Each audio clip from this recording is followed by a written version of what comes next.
বন্ধুরা, তোমরা এখানে তিনটি মেয়েকে দেখতে পাচ্ছ যারা তিনজন বসে গল্প করছে। আর আজকে তোমাদের কাছে প্রশ্নটি হলো, এখানে এই তিনটি মেয়ের মধ্যে কোন মেয়েটি গরিব? তোমরা ভালো করে ছবিটি দেখো আর আমি তোমাদের ভাবার জন্য কিছুক্ষণ সময় দিচ্ছি।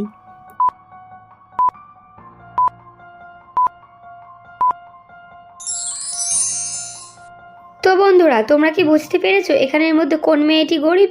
যদি বুঝে থাকো তাহলে ঝটপট কমেন্টে জানিয়ে ফেলো। আর যারা এখনও বুঝতে পারোনি তাদেরকে আমি উত্তরটা ভিডিওর শেষে বলে দিচ্ছি। কিন্তু তার আগে আমার এই ভিডিওটা যদি তোমাদের ভালো লেগে থাকে তাহলে প্লিজ ভিডিওটাতে একটা লাইক দিয়ে চ্যানেলটা সাবস্ক্রাইব করে রাখবেন আর এরকম ধরনের মজার মজার ভিডিও পেতে। তো বন্ধুরা, এখানে সঠিক উত্তরটি হলো 2 নম্বর মেয়েটি গরিব। কারণ তোমরা একটু ভালো করে খেয়াল করে দেখো, 3 নম্বর মেয়েটির এতটাই বেশি টাকা যে তার ব্যাগ থেকে টাকা পড়ে যাচ্ছে, এবং 1 নম্বর মেয়েটির একটি গাড়ির চাবি রয়েছে, অর্থাৎ সেও বড়লোক। অর্থাৎ 2 নম্বর মেয়েটি এখানে গরিব, তার কাছে কিছুই নেই।